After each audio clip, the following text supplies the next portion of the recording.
Hey everybody, it's the Board Game Blogger. Today I'm here to review Ark and Noah. Now this is a fantastic Euro-style action selection game.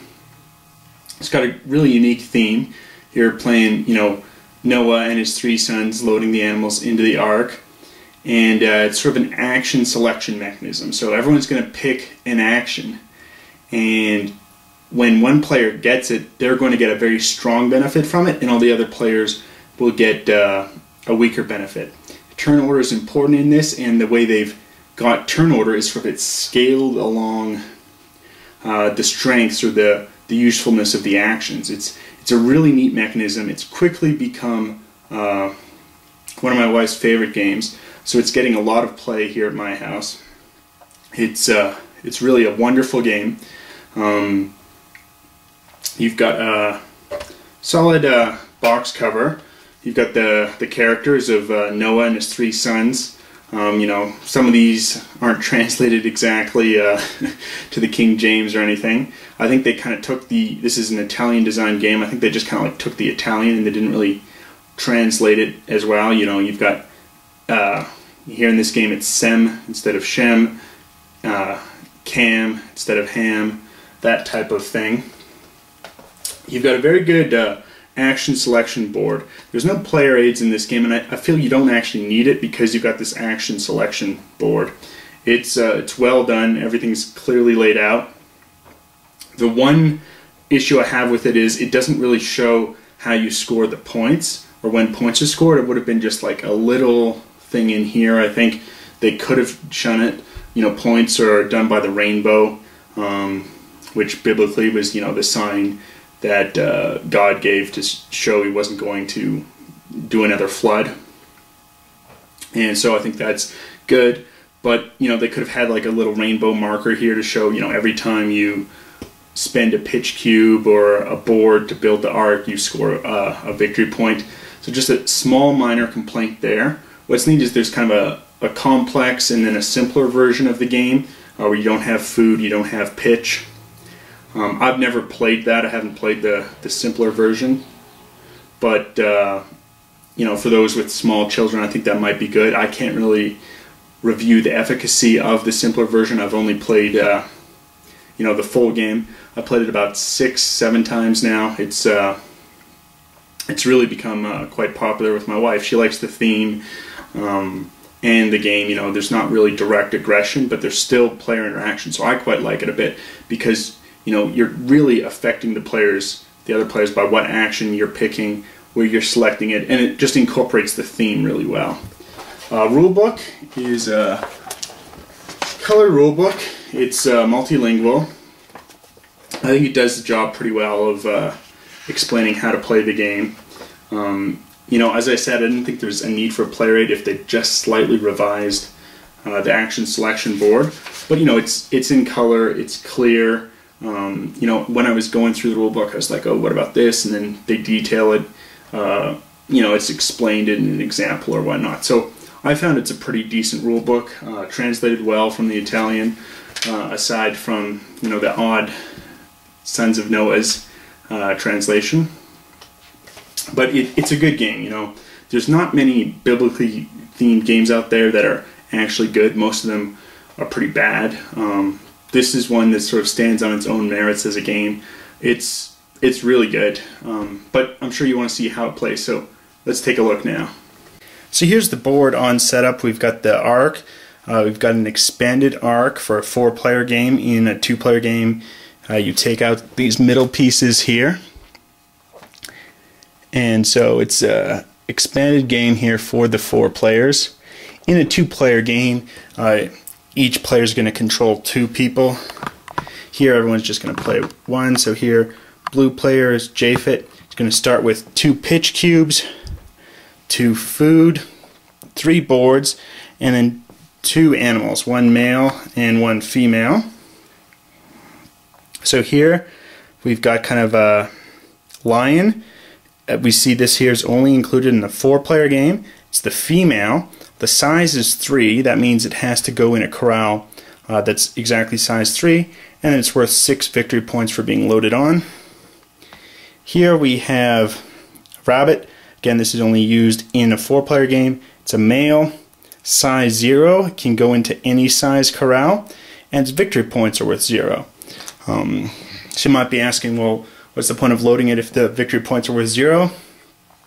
When you load, you're scoring victory points for the board surrounding the corral. The person who's doing the loading is going to score points for the pitch around the corral, and then the victory points for the animals. So you're still scoring points. You could get some significant points by loading, a size 0, victory points 0 animal. It's a neat mechanism as you're building the Ark and then building corrals in the Ark. Here's the action board and the action selection. Now what's really neat is sort of how the turn order is really important. Because here what's going to happen is, let's say, this is just for starting. And so here this person who's the furthest left will do an action selection first, and then so on. So if, for instance, you've picked, loading onto the Ark here, a very valuable action, that's where you're really scoring the most points. For the next turn, you're going to drop down here, and you're going to be last in picking an action. It's a neat turn order mechanism, and what's neat is you can see sort of the strengths in picking an action. So if you pick pitch, you will get 3 pitch. All the other players will get 1. Pick an animal, you're going to draw animals equal to the number of players. So here, 4 players. And you'll get first pick of the animals, and everyone else in turn order will get to pick one. Again, this turn order is very important. You grab 3 food, somebody else grabs 1. This is a very powerful action because your opponents don't benefit from it, and it's only you if you select it. You get 1 of kind of whatever you want, a pitch, a victory point, a board, or a food. And then you can either switch 2 boards, which is very important, as in order to load an animal into a corral, you have to have some of your boards involved in building that corral. If none of your boards are part of the construction of that corral, you can't load an animal there. So this is a very powerful mechanism. Or instead of that, you could draw 3 animals from the bag and then trade 1 out. So you've got a matching pair. You can't load animals onto the Ark until you have a matching pair. You then have boards. First person selects 4 boards, next person has 2, and then you can construct, you can build. You've got 8 build points of either board or pitch, and then you've got 5 points for everyone else. This is loading. You can load the animals or food. Food must be loaded into a corral before an animal can be loaded in. And you have 8 load points.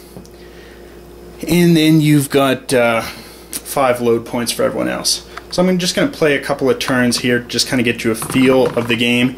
I don't think we're going to get to loading quite yet, but just so people can kind of see how it works.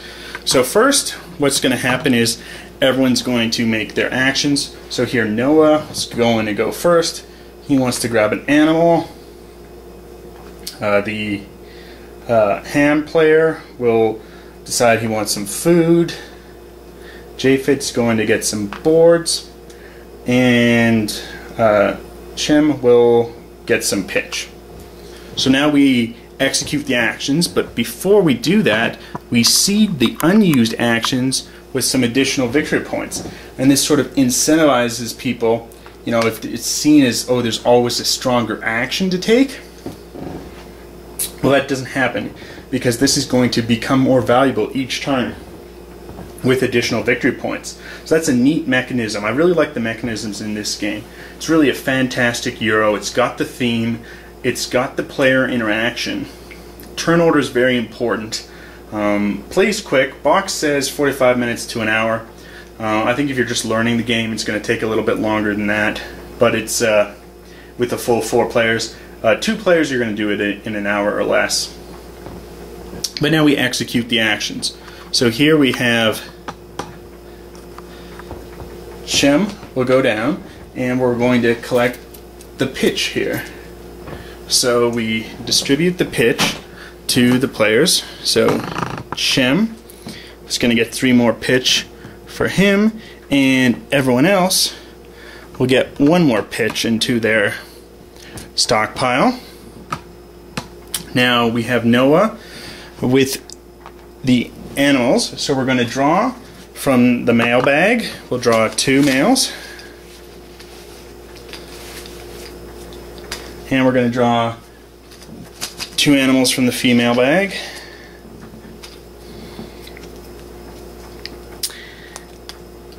And this is what we have here.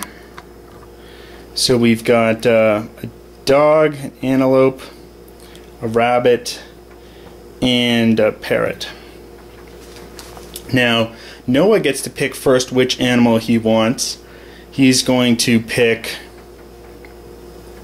the antelope. It's a good size 2 animal, even though there's nothing else left there. Now we're going to return to turn order for picking the other ones. So here, Shem, because he saw Noah had already picked the animals, he picked the pitch, so he would have next choice. So he's going to pick the rabbit, because Japheth already has a rabbit, so now they can be loaded, and he could choose to load it. Now it's Ham, he's going to take the dog, and Japheth will get the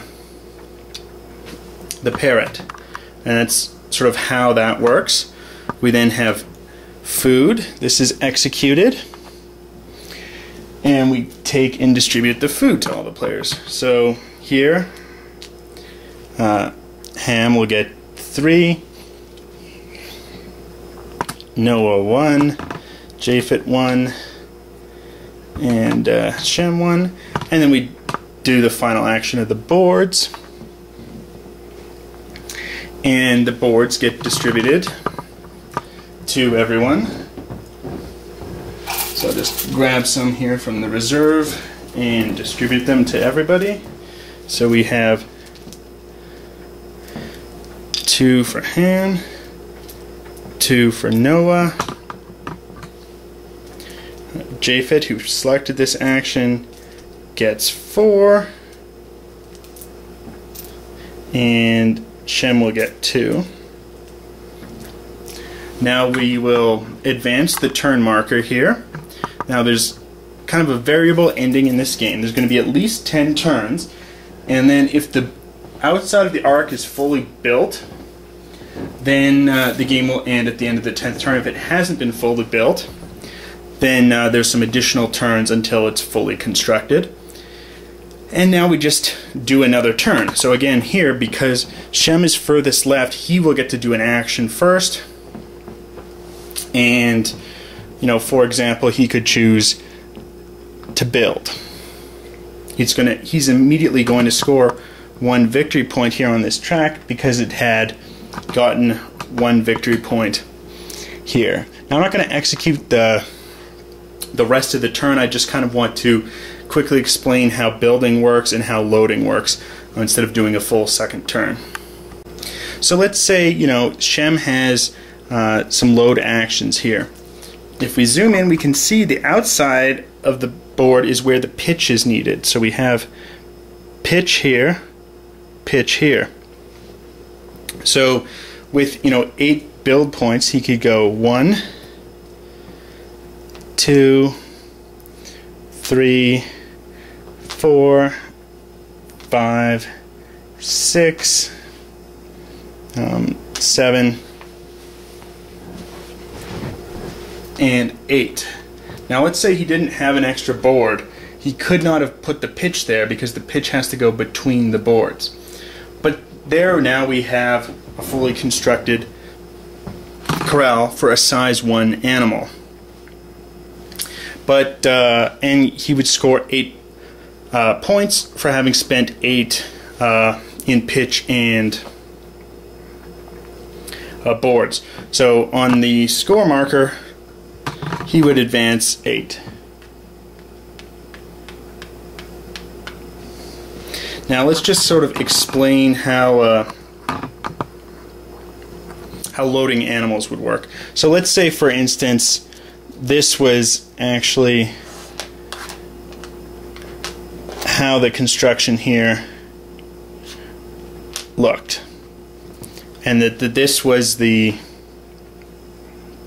corral. You can start to load on to the ark before the ark's fully built. As we see, this is all that's been built for this example. The outside of the ark's not built, but you can start to load animals ahead of time into corrals that have been finished. So here it's a size 1 corral. That means only size 1 animal or a size 0 animal can be loaded in. So let's say it's Japhet's turn right now to load. And he can spend load points. So first let's say somebody else had selected the main action of loading, so he only has 5 load points. So he could take this food, load it in. Now there's food in the corral. You can now load animals. And because Japhet has the male half of rabbit, he can load the rabbits together. Now they're both zeros, so it doesn't take any more load points. And he can place them together into the corral. Now, in addition to having a size 0 animal in a corral, whatever typically can fit in there will also fit. So in a size 1 corral, you can have a size 1 animal couple and a size 0.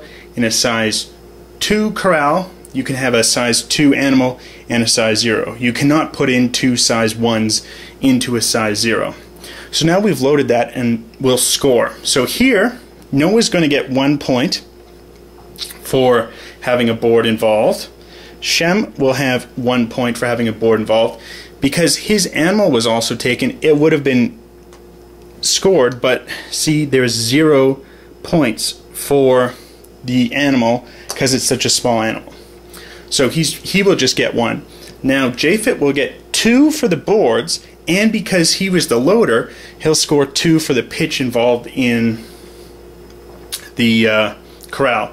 If, for instance, Shem had been the loader, which he could have been if it had been his turn to load, he would have scored 3 points total. 2 for the pitch for being the loader and 1 for the board. So that's sort of how the construction works. So, you know, where you're building, it's really crucial. You know, trying to load animals, beat other people towards the loading, how you're selecting on the action selection mechanism. It's really neat. It's this is a fun game. I think there's a lot of replayability here. Animals are going to come out differently. How you select things are coming out differently. It's just really a solid game. I'd highly recommend it. You know, even if you aren't really religious, you know, don't be turned off by the theme, because it's still a fantastic game in its own right. This isn't some of these other Christian type of games where, you know, there's really no game there and it's just like a teaching tool for the Bible. That's not it here. Here there's a fantastic game in the theme of Noah's Ark. And it's wonderful. Anyway, till next time on the Board Game Blogger.